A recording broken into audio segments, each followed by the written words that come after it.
Bem, é com muita alegria que a gente está iniciando agora mais um programa Conexão Empresarial.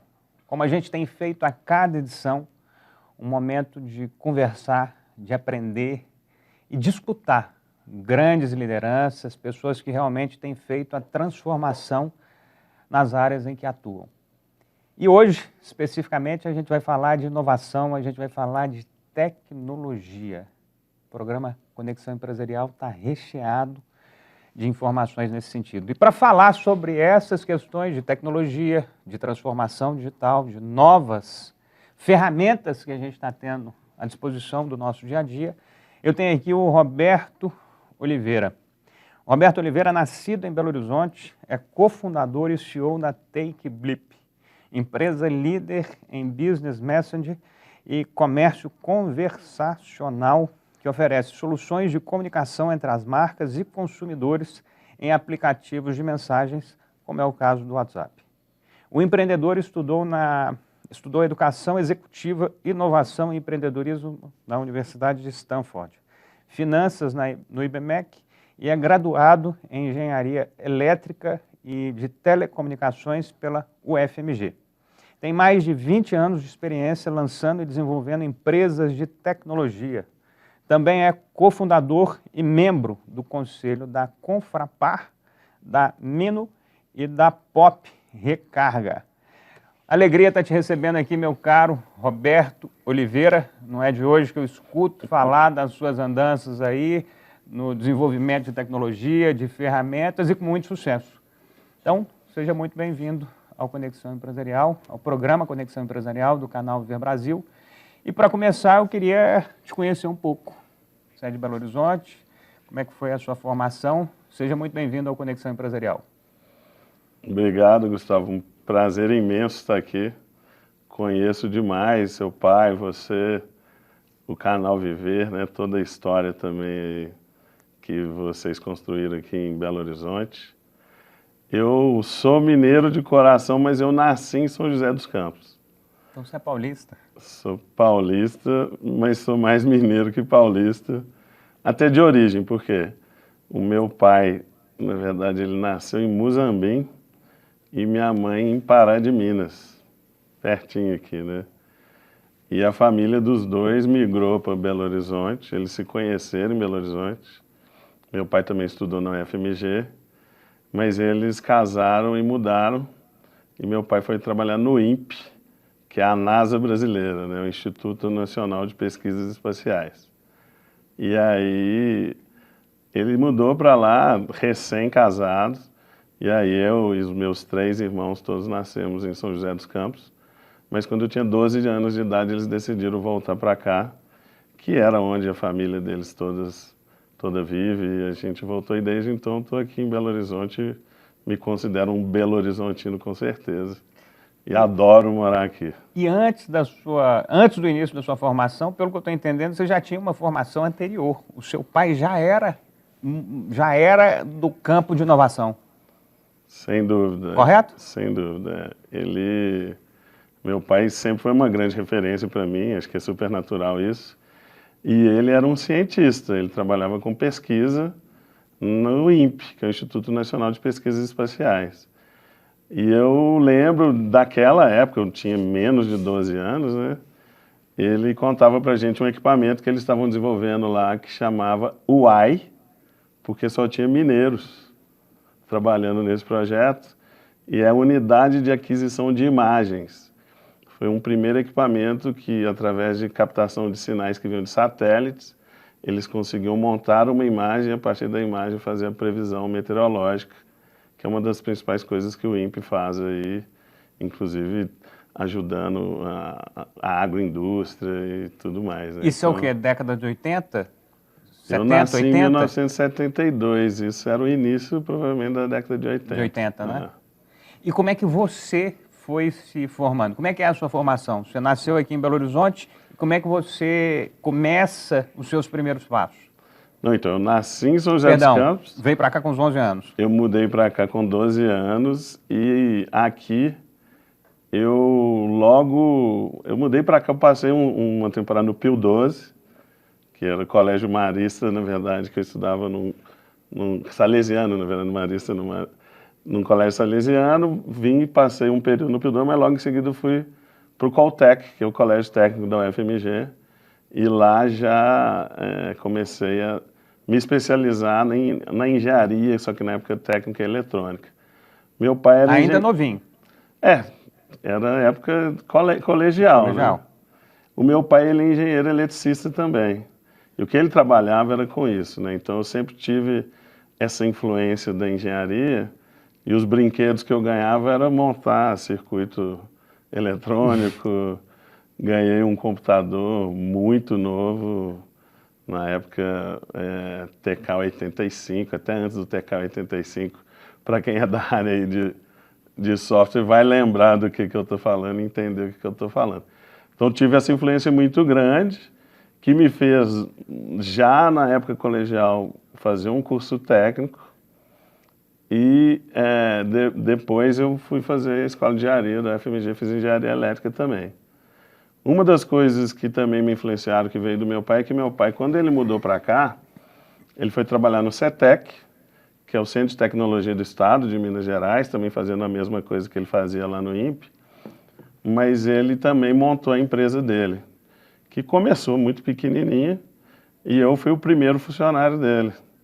Eu ia para lá para ficar atendendo o telefone que não tocava, porque ele distribuía o cartãozinho, ele continuava trabalhando ainda, ele dava o cartãozinho, quando alguém ligasse para lá, tinha que ter alguém para atender, e era eu que atendia. Mas eu ficava estudando, mas eu ficava lá, tinha um escritório para atender o telefone. Foi o meu primeiro emprego, foi esse.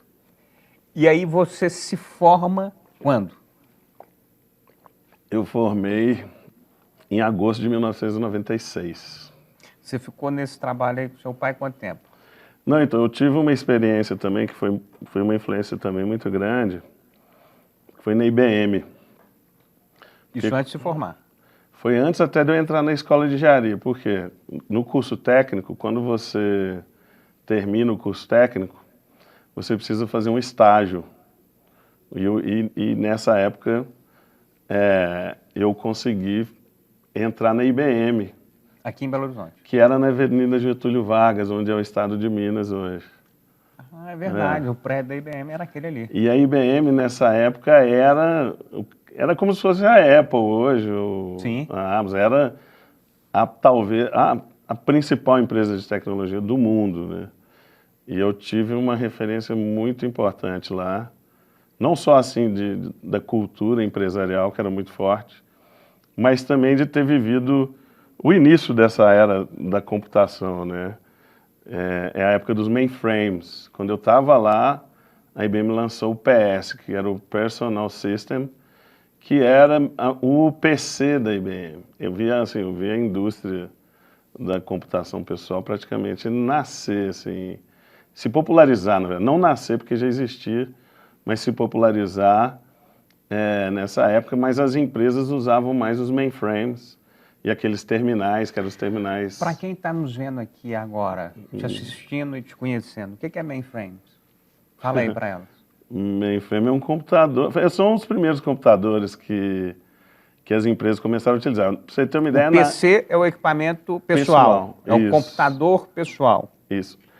É o que hoje o pessoal chama de cloud, que é um servidor. Que é a nuvem? Hoje está na nuvem, né? Mas na época eu ficava dentro dos data centers da própria empresa. Então eu ia muito no Benj, que nem existe mais hoje, né? Na CEMIG. E as principais empresas, os bancos, o Banco Real, todas essas empresas tinham os data centers. Isso. Que era onde tinha as operações computacionais que ficavam em grandes computadores. E o que existia para as pessoas utilizarem eram os terminais, eram aqueles terminais de tela verde, que o pessoal chama de fósforo verde, né? Isso é o dinossauro, é coisa bem assim antiga mesmo. Nós estamos falando de 35 anos atrás? É, por aí, eu entrei na faculdade em 91, foi antes, foi no ano de 1990, ou seja, 32 anos atrás. 32 anos atrás. Ok. E aí, como é que você começa a sua formação profissional, de maneira prática? Você passa pelo seu pai, tem essa experiência na IBM, e aí? Uma coisa que aconteceu que é super importante. Eu passei na escola de engenharia para o segundo semestre e também peguei o exército, só que eu peguei o CPOR. Uhum. E aí eu passei uma temporada no CPOR e que foi onde eu conheci o Daniel, que acabou se tornando meu sócio. A gente se conheceu fazendo CPOR. Mas a gente foi montar, a gente se conheceu em 1991, então, no CPOR, e a gente foi fundar a Takefone. CPOR era a iniciação aí no Exército, não é isso? Era o Centro de Preparação de Oficiais da Reserva, Ok. que é... Você se forma um oficial, né, gente? Não é o Exército, mas é o pré. A diferença é o seguinte, que quem pegava o exército, ele passava o dia inteiro Ia para o campo, vamos falar assim. Ele passava o dia inteiro não no precisava quartel. ir para o campo. O CPOR era só para quem já estava estudando faculdade. Isso. E aí a gente ficava no CPOR de 7 da manhã até 10h30, tendo instrução, e a gente se formava oficial da reserva. CPOR, que você conhece, o Daniel vira seu sócio. Exatamente, virou meu sócio 6 anos depois. A partir da relação criada no CPOR. Sim. Ok. E tem muita história para contar. Pô, mas nós estamos querendo saber. Nós temos tempo. Pode ir contando. Então, a gente e nós dois estudávamos na UFMG. Então a gente tinha o hábito de frequentar o CEL, que é o Clube do Estudante Universitário. Uhum. E quando a gente ia para lá, a gente ficava conversando, pô, quem sabe um dia a gente não monta uma empresa.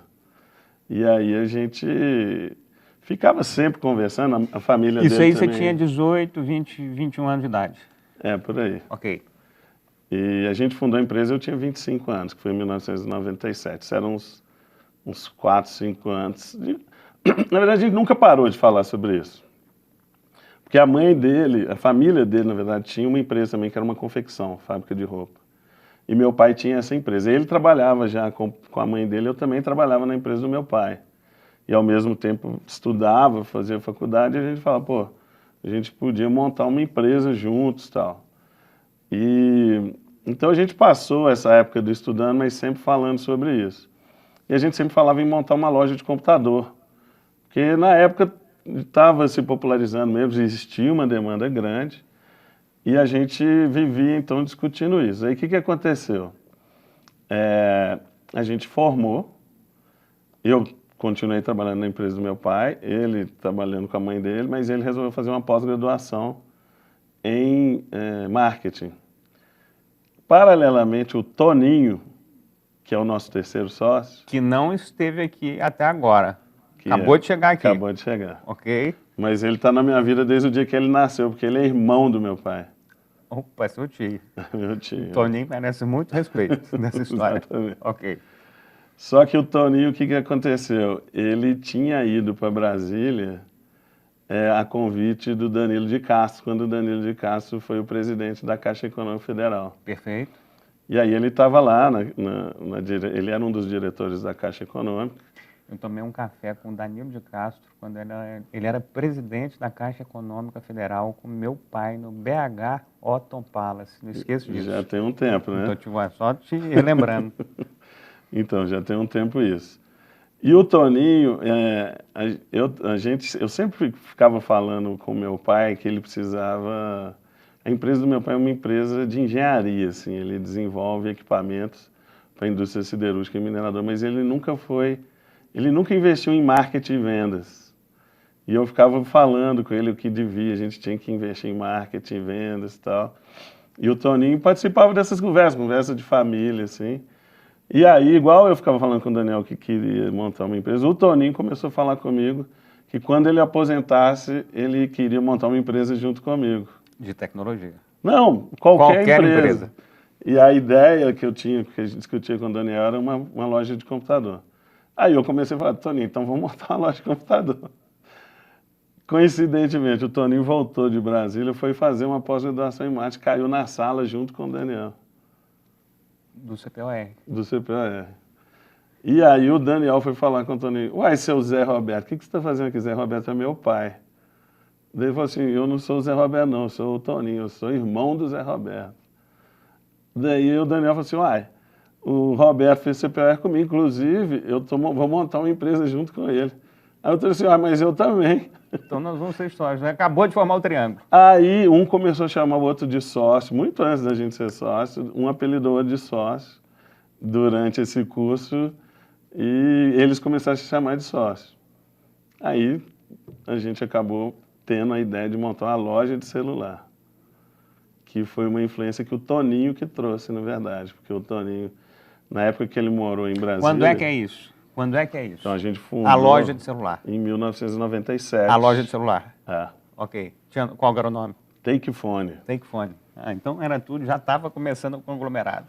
A Takefone tem um jingle que 100% das pessoas de Belo Horizonte da época lembram, que a gente fazia muita propaganda em rádio, que cantava assim, take phone, Sim. take your phone. Lembro bem, óbvio.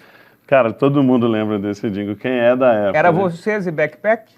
Backpack, Era Cristiano, na verdade tinha Mania Celular, não sei se você conheceu o Lembro Ricardo. bem. E tinha uns caras lá, Magalhães Pinto do Rio também, que estava bombando com uma série de lojas de celular pelo Brasil afora. Aqui em Belo Horizonte era a Mania Celular em primeiro lugar. TakeNet e Backpack. Backpack em segundo e a gente ficava sempre em terceiro. Só que a Backpack, na verdade, eles acabaram desistindo e mudaram para os Estados Unidos, né? Uhum. E a gente ficava sempre em segundo lugar e a Mania Celular, na verdade, dominava porque ele conseguiu fazer uma estratégia que se popularizou com o Nelson da Capitinga. E era né? muito vinculado com a Vivo também, não é? Só existia Vivo, né? Assim, isso foi... Ainda não tinha tido essa consolidação, era Telemix Celular. Telemix Celular. Né? Então aí o Toninho tinha vendido o apartamento que ele morava em Brasília para uma pessoa chamada Álvaro, que era distribuidor da Nokia, da Motorola, dos principais fabricantes. E aí o Álvaro que nos sugeriu, falou assim, pô, por que vocês não montam uma loja de celular então? Aí o Toninho falou com a gente falou assim, essa ideia é boa, vamos fazer. Pra você ter uma ideia, ainda era estatal, não tinha tido a privatização ainda da telefonia celular. O celular era o PT 550. Sim. Motorola. Motorola. Abria, sim. Exatamente. Então isso aí que foi o início. E a gente começou, então, comprando e vendendo telefone celular. Você acredita que falando nesse negócio de celular, o Paulo César, ele chegou a ter um aparelho de celular no carro antes do celular? Você sabe disso? Que tinha uns aparelhos aí nos carros começou, rodando? Na verdade, era o Luiz Flávio de carro. Pinto Coelho. Ele que montou uma rede, fez uma antena, compartilhou com alguns carros, e um dos carros era o do Paulo César. Legal. Que tinha esse aparelho. Lembra disso? Não, eu não lembro exatamente. Você lembra que teve disso, isso? Mas sim, os primeiros telefones, na verdade, eles... Era número de fixo, né? Era dentro de carro. É. E aí que começou a surgir a telefonia celular, né? Foi isso. Então você começa, a sua primeira atividade empreendedora foi o celular. Foi a loja de comercialização de celular. Compra e venda de telefone celular. E aí você fica quanto tempo? Você tinha 20 quantos anos? 25, você falou? 25, é. Quanto tempo você fica com movimento comércio celular? Então, a gente começou em 97 e em 99 a gente tinha crescido muito. A gente já tinha... Vendendo e comprando celular? A gente já tinha 10 lojas. Né? Ok. E tava assim, o mercado estava super aquecido. Vocês três? Daniel, você e Toninho. Isso. Nessa composição, Daniel surge no exército, Toninho já vem de sangue, encontra no meio do caminho e junta os três de novo. Exatamente. Tá claro. E aí a gente começou, tivemos muito sucesso, estávamos com muitas lojas e a gente tinha uma característica de ser bastante inovador. E a Telemig Celular gostava muito disso. Porque as outras empresas tinham uma característica mais comercial mesmo, de comprar e vender o telefone e ter uma estratégia bem assim, pouco segmentada, vamos dizer. A gente trabalhava muito segmentação, a gente fazia campanha para advogado, campanha para médico, campanha bem direcionada e a Telemig gostava muito disso. E aí, num determinado momento, a Nokia, que era o principal fabricante, estava sofrendo muito com a questão de assistência técnica. E aí, a Telemig estava pressionando a Nokia, pedindo que ela colocasse mais uma assistência técnica aqui em Belo Horizonte. A Nokia falou assim, então me indica alguém. Nokia, que para você saber, era como se fosse a Apple de hoje. Exatamente. Ok. A Nokia era a Apple vezes 10. Exatamente. Era só Nokia que tinha nesse só lugar. Nokia. Praticamente não tinha nenhum outro telefone. E aí a Telemig indicou a gente, falando, não, tem um pessoal aqui que está operando muito bem as lojas, eles podem ser uma boa assistência técnica. Aí a gente abriu uma assistência técnica autorizada da Nokia, ali na Bias Fortes, 365, que era um pontaço. E a gente acabou virando uma assistência técnica da Nokia do Brasil. Quase assistência técnica tipo Brastemp. Todo mundo ia lá nessa loja sua. Cara, tinha fila, era impressionante. Ué. E quando ela lançou aquele telefone que eu chamo de Chrome, que na verdade era o nome do Gradiente, que era a mesma marca, né? A Gradiente tinha tecnologia da Nokia, mas com a marca da Gradiente. Esse telefone deve ter sido o Uno. Deve ter sido o quê? Uno. Uno. Uno Mille. Esse telefone da Nokia foi o Uno dos aparelhos celulares. Foi. Era para tudo quanto é lado. Que era a mesma versão Gradiente. Exatamente. Só que esse telefone veio com um problema de fábrica. Então, em um mês, a gente consertou 20 mil telefones. Foi um negócio, assim, alucinante. E aí, com esse crescimento da assistência técnica e com o relacionamento que a gente tinha com a Telemig celular, a gente acabou ficando muito próximo, tanto da Nokia quanto da Telemig. Você está começando a ficar uma empresa mais efetiva. Começou vendendo celular, uma loja, mais de 10. De repente, pela qualificação que vocês tinham no comércio dos celulares, a Telemig vai e fala, ô Nokia, esse pessoal aqui é legal, está funcionando bem, estão fazendo bem nossos trabalhos, acho que pode ser uma forma de vocês prestarem o serviço de manutenção em Belo Horizonte. É mais ou menos isso? Aí, de repente, você vai e começa a fazer essa prestação de serviço. Já tem mais de 10 lojas de celular. E aí você me fala aqui agora uma coisa que eu fico completamente horrorizado e qualquer pessoa tem que ficar. 20 mil assistências, 20 mil atendimentos. Em quanto tempo? Em um mês. Como é que você fez para gerar esses 20 mil atendimentos que você não tinha um mês atrás? Como é que você fez isso? O ponto era muito bom, era muito fácil acesso e a gente... Mas você concorda que não, não são 20 ações, são 20 mil? Esse é um bom ponto porque, na verdade, já existia uma assistência técnica da Nokia aqui. Só que a assistência técnica ficava num prédio que você precisava mostrar um documento para conseguir entrar, a pessoa tinha que autorizar para você entrar, não tinha um foco em atender bem o cliente. A gente abriu a assistência já com esse foco de prestar um serviço e ter um bom atendimento. Então, que já vinha lá do nicho que você está falando. Tinha estacionamento, tinha senha, tinha cadeira para você esperar. A gente tinha, devia ter 20 posições de atendimento para atender a turma. Então, a gente conseguiu realmente atender com qualidade. E isso fez com que... Esse foi um dos momentos mais importantes da sua trajetória? Foi sim, com certeza. De formação empresarial? Tem muita coisa. Com certeza foi bom, mas eu vou te contar por quê. Porque isso que aconteceu fez a gente aproximar muito da Nokia. E a gente já era próximo da Telemig. Agora você estava próximo de uma empresa mundial. Só que o que é que estava acontecendo nessa época? As duas empresas estavam começando a falar da internet móvel. Que era a Telemig falando da rede digital, porque a rede antes era analógica. Então ela estava fazendo um investimento para criar a rede digital. E a Nokia estava falando que ia lançar os telefones que tinha tecnologia WAP, que era a primeira tentativa de viabilizar a internet móvel, que na verdade não deu certo. Mas era uma tentativa de miniaturizar o browser, né, que é o HTML, dentro dos telefones. Que é o que a gente vê hoje na tela. Hoje, com o iPhone, que foi o browser é isso, não é isso? Sim, o browser. É a tela. É o Safari, né, dentro do iPhone. É o que você vê ali. Isso, exatamente. que você consegue navegar na E internet. aí, nesse momento, eles estavam querendo diminuir o browser para caber nos telefones daquele período de 90, Isso. da década de 90. Não, então isso era 99 já. E aí o que aconteceu? A gente teve a ideia de montar uma empresa de internet móvel. Por causa da influência da Telemig e da Nokia falando com a gente falou, pô, vamos montar uma empresa de internet móvel? Vamos, mas a gente precisa de alguém de tecnologia.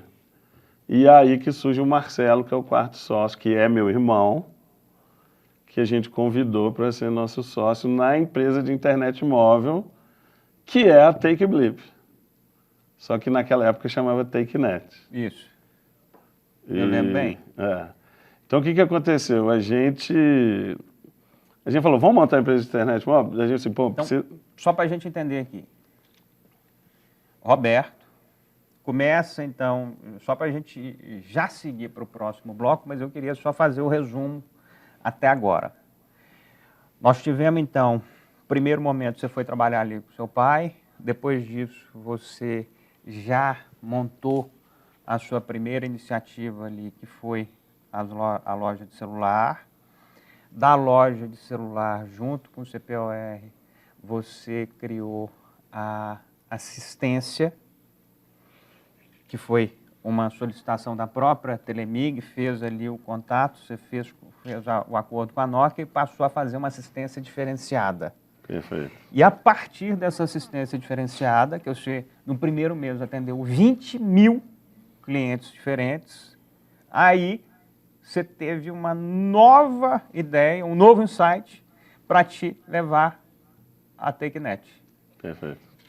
Essa parte, que é a parte que a gente está agora e que começa a chegar no WhatsApp, mas tem outras movimentações antes, a gente vai contar daqui a pouquinho, na hora que a gente voltar do nosso intervalo. Me aguarde aí.